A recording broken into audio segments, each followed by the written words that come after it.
Time travel हम सब करना चाहते हैं, क्योंकि किसी को पास्ट में जाकर अपने एक्स को 2 थप्पड़ मारने हैं, तो किसी को फ्यूचर में जाकर देखना है कि वह कितना बड़ा बिलेनियर या मिलेनियर बन चुका है। क्योंकि टाइम ट्रैवल का मजा तो तभी है जब आप पास्ट में जाकर कुछ चीजें बदल डालो या फ्यूचर में जाकर कुछ ऐसा काम कर डालो जिससे आपका वर्तमान बदल जाए। लेकिन अभी तक यह जो टाइम ट्रैवल है केवल साई-फाई मूवीज में ही पॉसिबल हो पाया है, ऐसा शायद आपको लगता है, क्योंकि आज मैं आपको बताने वाला हूं एक रियल इंसिडेंट, असली टाइम ट्रैवल का एक ऐसा किस्सा जिसे सुनने के बाद आपका दिमाग घूम जाएगा।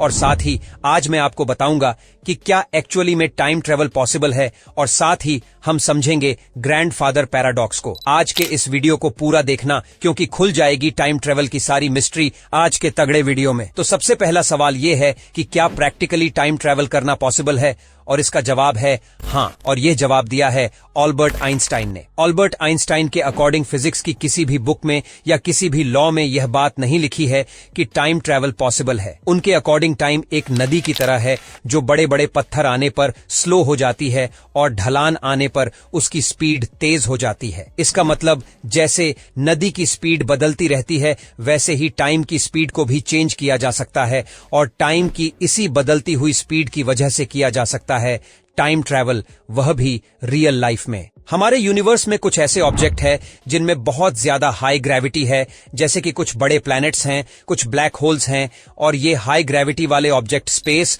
और यूनिवर्स में टाइम की स्पीड को मैनिपुलेट कर सकते हैं। ऐसे प्लैनेट्स के पास, ऐसे ब्लैक होल्स के पास टाइम की स्पीड काफी कम हो जाती है। सिमिलरली अगर कोई ऑब्जेक्ट बहुत ज्यादा स्पीड से ट्रैवल करे, अमीन टू से object travel 8 the speed of light, तब उस ऑब्जेक्ट का जो टाइम है वह बहुत स्लो हो जाएगा। अब आप बोलोगे कि इस तरीके से कैसे टाइम ट्रैवल किया जा सकता है, तो मैं आपको एक बहुत सिंपल एग्जांपल देता हूं। इमेजिन करो कि आपकी एज है 20 साल और आप 2 साल के टाइम ट्रैवल के लिए निकले हो। मतलब आप जा रहे हो स्पीड लाइट से 2 साल के लिए, तो टोटल आपने लाइट की स्पीड से 4 साल का सफर तय किया, और आपकी उम्र होनी चाहिए टेक्निकली 24 साल। लेकिन चूंकि टाइम डाइजेशन के रूल्स के अकॉर्डिंग आपका टाइम स्लो चल रहा था और धरती का टाइम नॉर्मल चल रहा था। इस चीज को हम बदल सकते हैं कि अब आपका टाइम अगर नॉर्मल है, अगर आपकी ये 24 साल है, तो धरती का टाइम बहुत ज्यादा फास्ट हो गया होगा। इसका मतलब जब आप 4 साल बाद धरती पर वापस लौट गए तो लोगों की एक 4 साल नहीं बढ़ी होगी, बल्कि हो सकता है कि वो लोग 40 साल ज्यादा जिंदगी जी चुके हों। समय बहुत तेजी से आगे जा चुका हो धरती पर, और इस तरह से आप टाइम डायरेक्शन का यूज करके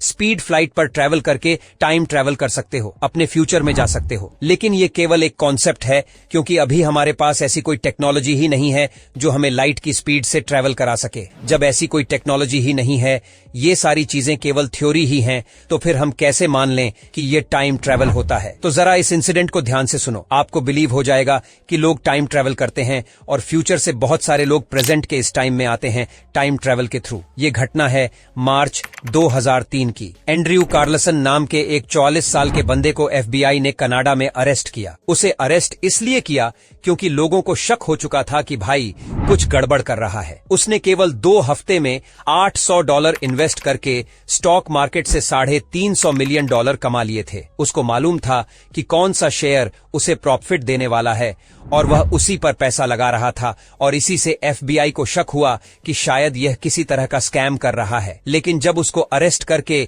उससे इन्वेस्टिगेशन की गई तो उसने बताया कि वह एक टाइम ट्रैवलर है। वह 250 साल पहले से आया है, मतलब फ्यूचर से आया है, और उसको मालूम था कि कौन सा स्टॉक उसे ज्यादा बेनिफिट देगा, और इसीलिए वह यहां पर पैसे छाप रहा था। लेकिन जब FBI के ऑफिसर्स ने उसकी इन बातों पर विश्वास नहीं किया, तो उसने यकीन दिलाने के लिए उनको फ्यूचर में होने वाले कुछ ऐसी घटनाएं बताएं जो अभी तक नहीं घटी थीं। लेकिन उसके बाद पुलिस वालों को एंड्रयू की किसी बात का विश्वास नहीं था, तो उसने पुलिस वालों को ऑफर किया कि वह फ्यूचर में जाकर बहुत जानलेवा बीमारी का इलाज लाकर इस टाइम के लोगों को दे देगा। लेकिन पुलिस वालों ने उसकी बात पर विश्वास नहीं किया, और जब उस बंदे के बारे में पुलिस ने और इन्वेस्टिगेशन किया तो पता चला कि दिसंबर 2002 से पहले का उसका कोई भी रिकॉर्ड अवेलेबल ही नहीं है। वह बंदा एडजस्ट ही नहीं करता था। उसके माँ बाप कौन थे, वह कहाँ रहता था, कहाँ से आया था, कोई रिकॉर्ड नहीं थे। और जब पुलिस वालों को इस बात पर शक हुआ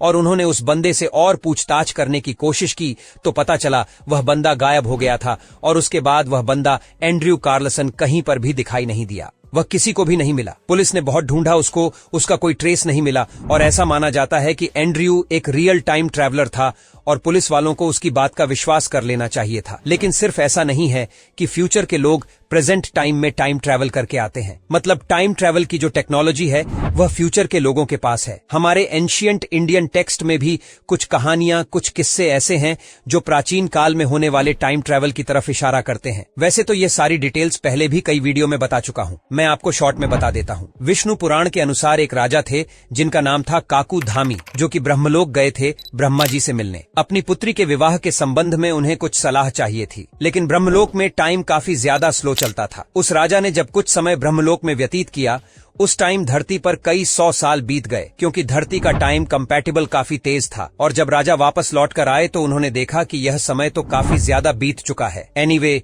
ये कहानी बहुत लंबी है। ब्रह्मा जी ने उनकी समस्या को भी सॉल्व कर दिया था, लेकिन इस कहानी में आप देख सकते हैं क्लियरली बताया गया है अलग अलग लोक में अलग अलग ग्रेविटी वाले प्लेनेट पर टाइम अलग अलग तरीके से चलता है। और यह जो थ्योरी है ना, ये मॉडर्न साइंस की या एल्बर्ट आइंस्टाइन के टाइम डाइजेशन की थ्योरी से काफी हद तक मैच करती है। इसका मतलब प्राचीन काल के लोगों को और देवी देवताओं को भी टाइम ट्रैवल के बारे में बहुत डिटेल में चीजें मालूम थीं। और काकाभुशुंडी का नाम तो आपने सुना ही होगा, जिन्होंने कई बार रामायण और महाभारत को होते हुए देखा था, क्योंकि वह समय में यात्रा कर सकते थे। अलग अलग यूनिवर्स में, मतलब मल्टीवर्स में भी यात्रा कर सकते थे। प्राचीन भारतीय पुराणों और एडवांस टेक्नोलॉजी के संबंध में हम किसी और वीडियो में डिटेल में चर्चा करेंगे। अभी मैं आपको बताता हूं एक ऐसा फैक्ट जिसे जानकर आप भी शॉक्ड हो जाओगे कि अभी राइट नाउ हमारी दुनिया में टाइम ट्रैवल हो रहा है। क्या आपको मालूम है कि जो सैटेलाइट हमारी धरती का चक्कर लगाती है, जिनके थ्रू हमारे मोबाइल में जीपीएस चलता है, उनके अंधेरे में क्लॉक होती है, क्योंकि ये सैटेलाइट से 100 माइल्स पर आवर की स्पीड से हमारे धरती के ऑर्बिट में घूम रही है। और इनकी स्पीड इतनी ज्यादा तेज है, लाइट की स्पीड जितनी तेज तो नहीं, लेकिन कंपेटेबल बहुत तेज है। ये जो सैटेलाइट है, इनका जो टाइम है, ये नॉर्मल दुनिया से थोड़ा सा स्लो चलता है, और एक दिन में ये हमारी दुनिया से 7 मिलीसेकेंड आगे निकल जाती है। मतलब इस दुनिया के टाइम और सैटेलाइट के टाइमिंग के बीच में 7 मिलीसेकेंड का गैप आ जाता है। और इसीलिए इन एटॉमिक क्लॉक को हर रोज 7 मिलीसेकेंड के साथ रीसेट किया जाता है, एडजस्ट किया जाता है, ताकि अर्थ की हर डिवाइस और सैटेलाइट का टाइम एकदम सिंक्रोनाइज हो। इसका मतलब आप समझ सकते हो कि हमारी जो सैटेलाइट है वो रोज 7 मिलीसेकेंड का टाइम ट्रैवल कर लेती है। लेकिन ये टाइम टेबल कुछ ज्यादा एक्साइटिंग नहीं है, क्योंकि क्या ही मजा है जब तक आप पास्ट में जाकर कुछ चीजें बिगाड़ ना दो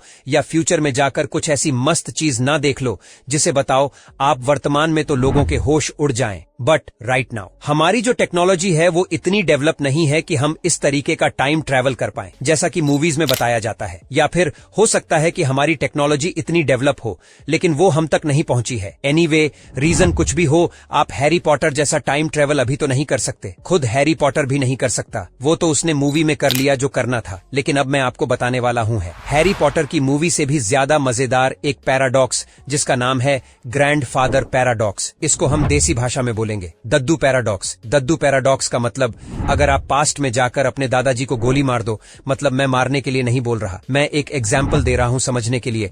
और ये काम तब करोगे जब आपके पिताजी पैदा नहीं हुए थे। तो जब आपके दादाजी नहीं रहेंगे तो पिताजी भी नहीं होंगे। जब पिताजी नहीं होंगे तो आप कहां से होंगे? तो अब सवाल ये आता है कि जब आप एडजस्ट नहीं करते तो फिर आपके दद्दू को पास्ट में जाकर गोली किसने मार दी? ये समस्या है। और अगर एक्चुअली में पास्ट में जाकर किसी ने दद्दू को गोली मारी तो फिर वो था कौन, जो कि आप तो एडजस्ट नहीं करते। और अगर आप एडजस्ट करते हो, पास्ट से आए हो, तो उस हिसाब से दद्दू को तो मरना ही नहीं चाहिए। मतलब बहुत ही ज्यादा कंफ्यूजिंग है ये दद्दू थ्योरी।